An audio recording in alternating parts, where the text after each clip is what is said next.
Hello दोस्तों, आज की वीडियो का हमारा टॉपिक है कि फ्यूज़ को आखिर फेस वायर पे ही क्यों लगाया जाता है, उसे न्यूट्रल पे क्यों नहीं लगाया जाता है। ठीक है, तो इस चीज़ को समझने के लिए हमें सबसे पहले देखना पड़ेगा कि फ्यूज़ क्या होता है। ठीक है, तो आपको पता ही होना, फ्यूज़ जो है एक प्रोटेक्टिव डिवाइस है। ठीक है, फ्यूज़ क्या है? एक प्रोटेक्टिव डिवाइस है। ठीक है, प्रोटेक्टिव डिवाइस मतलब कि जो कि हमें प्रोटेक्शन प्रोवाइड करेगा। ठीक है, अब किस चीज़ से प्रोटेक्शन प्रोवाइड करेगा? वो हमें प्रोटेक्शन प्रोवाइड करेगा ओवरलोड और शॉर्ट सर्किट से। ठीक है, फ्यूज जो है ओवरलोड और शॉर्ट सर्किट से हमें प्रोटेक्शन प्रोवाइड करेगा। ठीक है, अब ओवरलोड क्या होता है? ओवरलोड होता है कि जैसे मान लो कि हमारी एक मोटर है। ठीक है, एक मोटर है।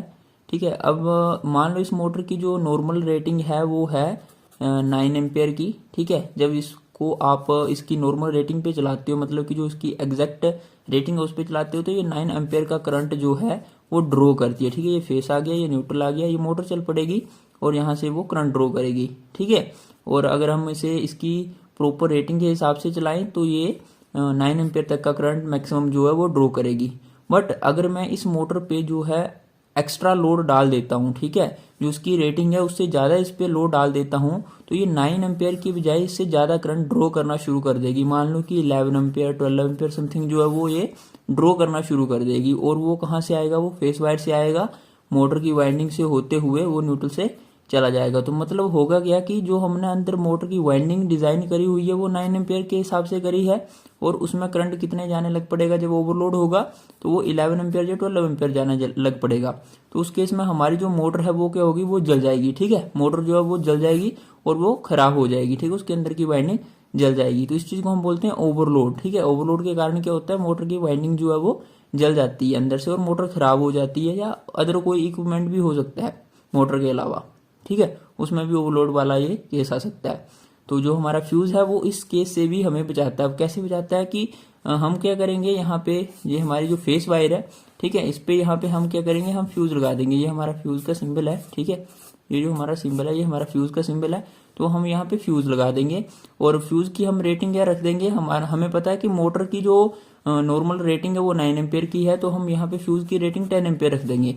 ठीक है, अब 10 एम्पियर मानो या समथिंग हम 9 एम्पियर ही रख देंगे। ठीक है, जो हमारी फ्यूज की रेटिंग है वो हम 9 एम्पियर ही रख देंगे। ये हमारा न्यूट्रल आ गया, ये हमारा फेस आ गया, ये हमारा न्यूट्रल आ गया। अब होगा क्या, हम जैसे ही मोटर को ऑन करेंगे, ठीक है, मोटर पे ओवरलोड हो जाएगा, तो मोटर 11 एम्पियर या 12 एम्पियर का करंट ड्रॉ करेगी। वो कहाँ से आएगा? वो यहाँ से आएगा।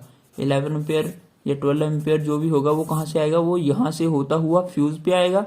अब फ्यूज की रेटिंग है 9 एम्पियर की, तो होगा कि जैसे ही उसमें 11 एम्पियर का करंट जाएगा तो फ्यूज जो है वो ब्लो हो जाएगा, मतलब कि वो मेल्ट कर जाएगा अंदर से, और फ्यूज जो है हमारा आगे करंट को जाने ही नहीं देगा। यहीं पे फ्यूज जो है वो सप्लाई को कट आउट कर देगा और मोटर की वाइंडिंग कभी नहीं चलेगी। ठीक है, तो इस तरह से जो फ्यूज है हमारा ओवरलोड से हमें प्रोटेक्ट करता है। ठीक है, सेकंड जो है वो शॉर्ट सर्किट है। तो शॉर्ट सर्किट आपको पता है, जब भी जैसे ये फेस वायर है, ये न्यूट्रल वायर आपस में ये कहीं टच हो जाए, ठीक है, तो इस केस को हम क्या बोलते हैं? इसको हम बोलते हैं शॉर्ट सर्किट। फेस और न्यूट्रल आपस में टच हो जाए तो उसको हम बोलेंगे शॉर्ट सर्किट। तो जब ऐसी कंडीशन कहीं घर में आ जाती है तो उस केस में भी हमारा फ्यूज जो है वो क्या हो जाता है? वो मेल्ट कर जाता है एकदम से, और वो ब्लो हो जाता है। ठीक है, फ्यूज उड़ जाता है, हम बोलते हैं फ्यूज उड़ गया। ठीक है, तो वो वाला केस ये आ गया। ठीक है, तो इन दो चीजों से हमारा फ्यूज जो है वो हमें प्रोटेक्ट करता है।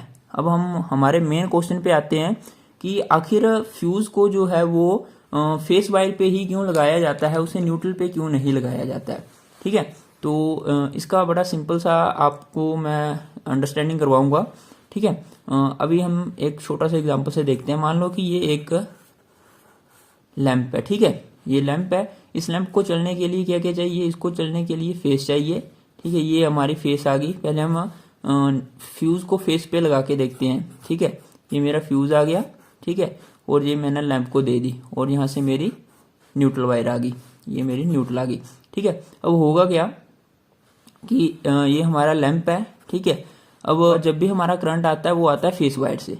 ठीक है, जैसे ही मैं इस लैंप को ऑन करूंगा तो मेरा करंट यहाँ से आएगा, फ्यूज से होता हुआ यहाँ से लैंप में से पास होता हुआ न्यूट्रल से वापस चला जाएगा। ठीक है, अब होगा क्या कि by the way high current यहाँ से फ्लो करता है। ठीक है, किसी भी कारण मान लो इस बल्ब की रेटिंग से ज्यादा करंट यहाँ से फ्लो करने की कोशिश करेगा। मान लो इस बल्ब की जो नॉर्मल रेटिंग है वो है 1 एम्पियर की, ठीक है, और यहाँ से जो है करंट जो है वो 2 एम्पियर का आ जाता है पीछे से, ठीक है, 2 एम्पियर का करंट पीछे से आ जाता है। तो उस केस में क्या होगा, और ये जो हमारा फ्यूज है ये भी मान लो हमने 1 एम्पियर का ही डिजाइन किया है, क्योंकि हमने 1 एम्पियर के लैंप की प्रोटेक्शन करनी है। तो जैसे ही यहाँ से 2 एम्पियर का करंट आएगा, ठीक है, आगे 1 एम्पियर का फ्यूज लगा है, तो ये क्या करेगा, ये फ्यूज जो है वो उड़ जाएगा। क्यों? क्योंकि इसकी रेटिंग 1 एम्पियर की है। जैसे ही इस 1 एम्पियर से ज्यादा करंट फ्लो करने की कोशिश करेगा इस फ्यूज से, तो ये फ्यूज जो है वो उड़ जाएगा, ठीक है, इसकी जो अंदर वायर है वो मेल्ट कर जाएगी, और यहाँ ये जो 2 एम्पियर करंट है ये यहाँ से आगे कभी नहीं पहुंच पाएगा, ठीक है। इस तरह से हमारा लैंप जो है वो प्रोटेक्ट हो जाएगा, लैंप को कुछ नहीं होगा, ठीक है। अब हम सेकंड केस देखते हैं, हम फ्यूज को अब न्यूट्रल पे लगा के देखते हैं कि क्या न्यूट्रल में वो प्रोटेक्ट करेगा। ये हमारा लैंप आ गया वही सेम, ठीक है, और ये हमारी फेस आ गई डायरेक्ट, ठीक है, ये हमारी फेस वायर आ गई डायरेक्ट, और ये हमारा आ गया फ्यूज, और ये आ गई हमारी न्यूट्रल। अभी हमने जो है फ्यूज को कहाँ पे डाला हुआ है, न्यूट्रल पे डाला हुआ है, ठीक है। अब होगा क्या, हमें पता है इस एम्पियर हमने इसकी रेटिंग रखी है 1 एम्पियर की, ये 1 एम्पियर पे काम करता है, ठीक है। अगर इससे ज्यादा इसमें करंट आएगा तो ये लैंप जो है वो उड़ जाएगा, इसका जो एलिमेंट है वो जल जाएगा, ठीक है। तो अब हमें पता है कि करंट जो आएगा वो फेस वायर से आएगा, लैंप से होता हुआ न्यूट्रल से वापस जाएगा, ये हमें पता है, ठीक है। तो अब होगा क्या, जैसे ही यहाँ पे 2 एम्पियर आएगा, ठीक है, मतलब मान लो एक्स्ट्रा करंट आ गया, ठीक है, ओवरलोड भी नहीं हम बोल सकते, कि सप्लाई से ही एकदम से एक्स्ट्रा करंट हमारा आ गया, ठीक है। तो इस केस में क्या होगा कि करंट यहाँ से 2 एम्पियर निकलेगा, यहाँ से लैंप में जैसे ही 2 एम्पियर का करंट अंदर जाएगा, लैंप जो है हमारा ब्लो हो जाएगा, और ये लैंप जो है वो जल जाएगा, ठीक है। जैसे ही 2 एम्पियर का करंट इस लैंप में जाएगा, ये लैंप ब्लो हो जाएगा और लैंप जल जाएगा, ठीक है, क्योंकि इसकी रेटिंग जो थी वो 1 एम्पियर की थी, और फिर वो 2 एम्पियर यहाँ से फ्यूज तक पहुंचेगा। तो फ्यूज का तो कोई मतलब ही नहीं रह गया ना इसमें, क्योंकि अगर फ्यूज यहाँ पे होता तो वो इस 2 एम्पियर के करंट को इस लैंप तक पहुंचने ही नहीं देता। पर हुआ क्या, एक्चुअली जब हमने फ्यूज को न्यूट्रल पे लगाया तो ये 2 एम्पियर का करंट लैंप को ही उड़ा गया, ठीक है। जिस चीज की हमने प्रोटेक्शन करनी थी वो चीज ऑलरेडी उड़ चुकी है, तो इस फ्यूज का न्यूट्रल पे कोई मतलब नहीं है, ठीक है। तो आप समझ गए होंगे कि न्यूट्रल जो आखिर फ्यूज जो है वो फेस पे ही क्यों होता है, ठीक है, क्योंकि सबसे पहले जो करंट आएगा वो फेस से आएगा, देन आगे उस हमारे लोड पे जाएगा, ठीक है। तो उस लोड को प्रोटेक्ट करने के लिए हमें उस करंट को पहले ही कट आउट करना पड़ेगा, ठीक है। तो इसी वजह से जो हमारा फ्यूज है वो फेस वायर पे आता है, न्यूट्रल पे नहीं आता है।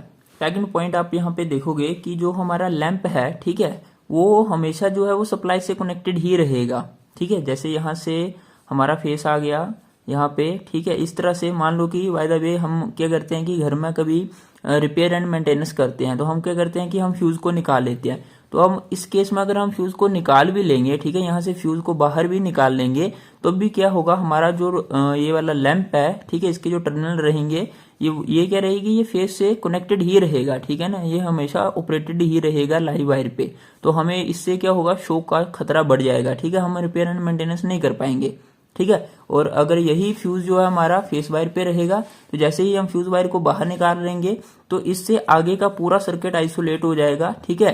तो हम इजिली रिपेयर एंड मेंटेनेंस कर पाएंगे, कोई भी शॉक का खतरा नहीं रहेगा, ठीक है। तो सेकंड पॉइंट ये है कि जो हमारा आगे का सिस्टम है वो जो है वो लाइव वायर से कनेक्टेड नहीं रहेगा एक तरीके से। बट अगर हम न्यूट्रल पे फ्यूज को लगाते हैं तो ये हमेशा ही जो है वो ऑपरेटेड रहेगा लाइव वायर पे, ठीक है। तो ये 2 पॉइंट थे, इसी कारण जो हमारा फ्यूज है वो हमेशा फेस वायर पे आता है, ना कि जो है वो न्यूट्रल वायर पे आता है, ठीक है।